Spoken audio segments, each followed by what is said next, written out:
Hola, somos del Colegio de Bachilleres Plantel 8 Coajimalpa, grupo 355.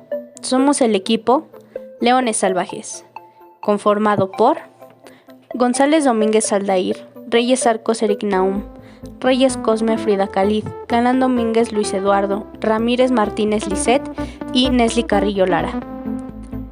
Nuestro lema es: siempre salvajes, ganando cada vez que nos retes, rugiendo fuerte. El título de este cuento es Tramontana. Lo vi una sola vez, en Boceado, el cabaret de moda en Barcelona. Pocas horas antes de su mala muerte, estaba acosado por una pandilla de jóvenes suecos que trataban de llevárselo a las 2 de la madrugada para terminar la fiesta en Cadeques. Eran 11 y costaba trabajo distinguirlos porque los hombres y las mujeres parecían iguales, bellos de caderas estrechas y largas, cabelleras doradas, y él debía ser mayor de 20 años. Tenía la cabeza cubierta de rizos empavonados, el cutis cetrino y terso de los caribes acostumbrados por sus mamás a caminar por la sombra, y una mirada árabe como para trastornar a las suecas y tal vez a varios de los suecos. Lo habían citado en el mostrador como a un muñeco de ventrílocuo, y le cantaban canciones de moda acompañándose con las palmas para convencerlo de que se fuera con ellos. Él, aterrorizado, les explicaba sus motivos. Alguien intervino a gritos para exigir que lo dejaran en paz, y uno de los suecos se le enfrentó muerto de la risa. ¡Es nuestro!, gritó. Nos lo encontramos en el cajón de la basura. Yo había encontrado poco antes con un grupo de amigos, después del último concierto que dio David Oistrakh en el Palau de la Música y Semeridad de los suecos, pues los motivos del chico eran sagrados. Había vivido en Cadeques hasta el verano anterior, donde lo contrataron para cantar canciones de la Astadilla en una cantina de moda, hasta que lo derrotó la Tramontana. Logró escapar al segundo día con la decisión de no volver nunca. Con Tramontana o sin ella, seguro de que si volvía alguna vez lo esperaba la muerte. Era una certidumbre caribe que no podía ser entendida por una banda de nórdicos racionalistas, enardecidos por el verano y por los duros vinos catalanes de aquel tiempo, que sembraban ideas desafortunadas en el corazón. Yo lo entendía como nadie. Cadeques era uno de los pueblos más bellos de la costa y también el mejor conservado. Esto se debía en parte a que la carretera de acceso era una cornisa estrecha y retorcida al borde del abismo sin fondo, donde había que tener el alma muy bien puesta para conducir a más de 50 kilómetros por hora. Las casas de siempre eran blancas y bajas, con el estilo tradicional de las aldeas de pescadores del Mediterráneo. Las nuevas eran construidas por arquitectos de renombre que habían respetado la armonía. En verano, cuando el calor parecía venir de los desiertos africanos de la cerca de enfrente, Cadeques se convertía en un Babel infernal, con turistas de toda Europa que durante 3 meses les disputaban su paraíso a los nativos y los forasteros que habían tenido la suerte de comprar una casa a buen precio cuando todavía era posible. Sin embargo, en primavera y otoño, que eran las épocas en que Cadeques resultaba más deseable, nadie dejaba de pensar con temor en la Tramontana. Un viento de tierra inclemente y tenaz que, según piensan los nativos y algunos escritores escarmentados, lleva consigo los gérmenes de la locura. Hace unos 15 años yo era uno de sus visitantes asiduos hasta que se atravesó la Tramontana en nuestras vidas. La sentí antes de que llegara un domingo a la hora de la siesta, con el presagio inexplicable de que algo iba a pasar. Se me bajó el ánimo, me puse triste sin causa y tuve la impresión de que mis hijos, entonces menores de 10 años, me seguían por la casa con miradas hostiles. El portero entró poco después con una caja de herramientas y unas sogas marinas para asegurar puertas y ventanas. Y no se sorprendió de mi postración. «Es la tramontana», me dijo. «Antes de 1 hora estará aquí». Era un antiguo hombre de mar, muy viejo, que conservaba el oficio del chaquetón impermeable, la gorra y la cachimba, y la piel achicharrada por las sales del mundo.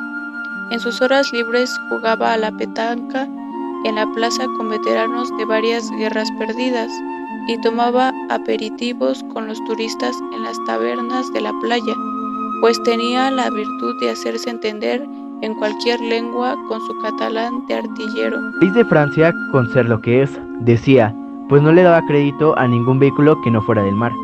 En los últimos años había envejecido de golpe y no había vuelto a la calle. Pasaba la mayor parte del tiempo en su cubil de portero, solo en alma, como vivió siempre. Cocinaba su propia comida en una lata y en un fogoncillo de alcohol, pero con eso le bastaba para deleitarnos a todos con las exquisiteces de la cocina gótica. Del amanecer, se ocupaba de los inquilinos piso por piso, y era uno de los hombres más serviciales que conocí nunca, con la generosidad involuntaria y la ternura áspera de los catalanes. Hablaba poco, pero su estilo era directo y certero. Cuando no tenía nada más que hacer, pasaba horas llenando formularios de pronósticos para el fútbol que muy pocas veces hacía sellar. Aquel día, mientras aseguraba puertas y ventanas en previsión del desastre, nos habló de la tramontana, como si fuera una mujer abominable, pero sin la cual su vida careciera de sentido. Me sorprendió que un hombre de mar rindiera semejante tributo a un viento de tierra.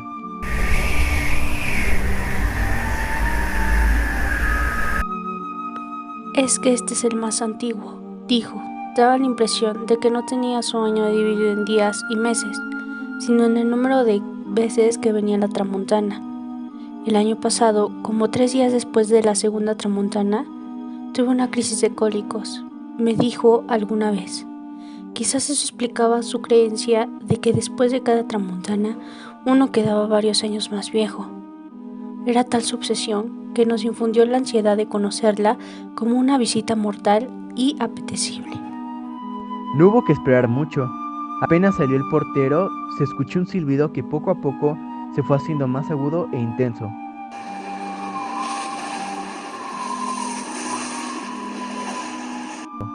Y se disolvió en un estruendo de temblor de tierra.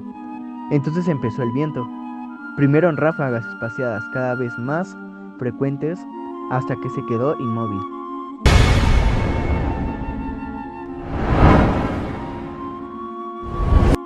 Sin una pausa, sin un alivio, con una intención. Nuestro apartamento, al contrario de lo usual en el Caribe, estaba de frente a la montaña, debido quizás a ese raro gusto de los catalanes rancios que aman el mar pero sin verlo, de modo que el viento no daba de frente y amenazaba con reventar las amarras de las ventanas. Lo que más me llamó la atención era que el tiempo seguía siendo de una belleza irrepetible, con un sol de oro y el cielo impávido, tanto que decidí salir a la calle con los niños para ver el estado del mar.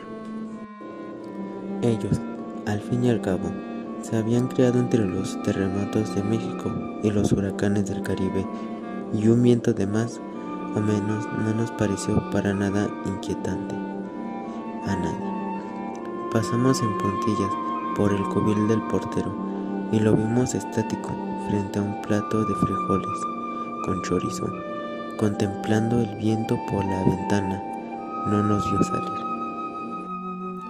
Logramos caminar mientras nos mantuvimos al socaire de la casa, pero al salir a la esquina desamparada tuvimos que abrazarnos a un poste para no ser arrastrados por la potencia del viento. Estuvimos así, admirando el inmóvil y diáfano en medio del cataclismo, hasta que el portero, ayudado por algunos vecinos, llegó a rescatarnos. Solo entonces nos convencimos de que lo único racional era permanecer encerrados en casa, hasta que Dios quisiera, y nadie tenía entonces la menor idea de cuándo lo iba a querer. Al cabo de 2 días teníamos la impresión de que aquel viento pavoroso no era un fenómeno telúrico, sino un agravio personal que alguien estaba haciendo contra uno, y solo contra uno. El portero nos visitaba varias veces al día, preocupado por nuestro estado de ánimo, y nos llevaba frutas de la estación y alfajores para los niños. Al almuerzo del martes nos regaló con la pieza maestra de la huerta catalana, preparada en su lata de cocina, conejo con caracoles. Fue una fiesta en medio del horror. El miércoles, cuando no sucedió nada más que el viento, fue el día más largo de mi vida, pero debió ser algo como la oscuridad del amanecer, porque después de la medianoche despertamos todos al mismo tiempo, abrumados por un silencio absoluto, que solo podía ser el de la muerte. No se movió una hoja de los árboles, por el lado de la montaña, de modo que salimos a la calle cuando aún no había luz en el cuarto del portero, y gozamos del cielo de la madrugada, con todas sus estrellas encendidas, y del mar fosforescente. A pesar de que eran menos de las 5, muchos turistas gozaban del alivio en las piedras de la playa, y empezaban a aparejar los veleros después de 3 días de penitencia. Al salir, no nos había llamado la atención que estuviera a oscuras el cuarto del portero, pero cuando regresamos a casa, el aire tenía ya la misma esencia del mar, y aún seguía apagado su júbilo. Extrañado, toqué 2 veces, y en vista de que no respondía, empujé la puerta. Creo que los niños lo vieron primero que yo, y soltaron un grito de espanto. El viejo portero, con sus insignias de navegante distinguido, prendidas en la solapa de su chaqueta de mar, estaba colgado del cuello, en la viga central, balanceándose por el último soplo de la tramontana, en plena convalencia y un sentimiento de nostalgia anticipada.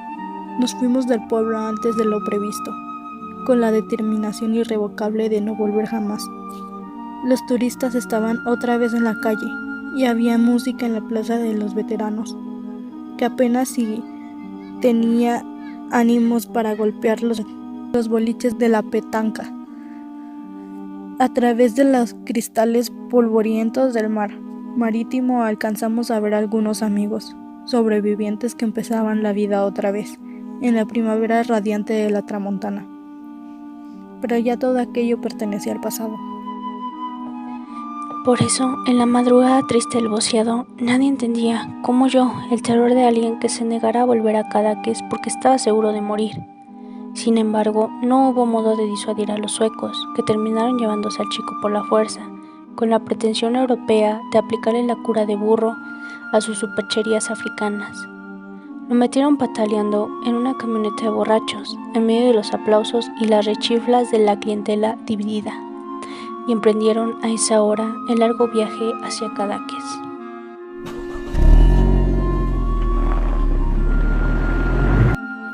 La mañana siguiente me despertó el teléfono.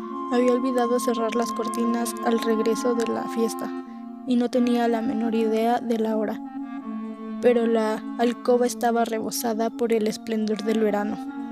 La voz ansiosa en el teléfono, que no alcancé a reconocer de inmediato, acabó por despertarme. ¿Te acuerdas del chico que se llevaron anoche para Cadaqués? No tuve que oír más, solo que no fue como me lo había imaginado, sino aún más dramático. El chico, despavorido por la inminencia del regreso, aprovechó un descuido de los suecos venáticos y se lanzó al abismo desde la camioneta en marcha, tratando de escapar de una muerte ineluctable.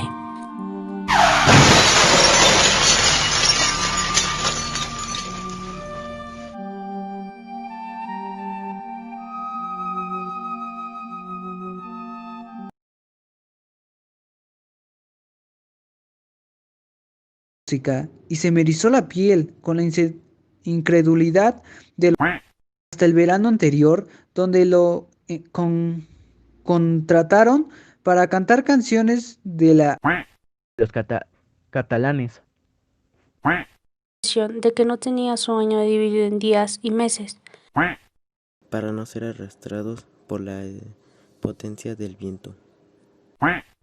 Y empezaban a aparejar los veleros después de 3 días de penitencia.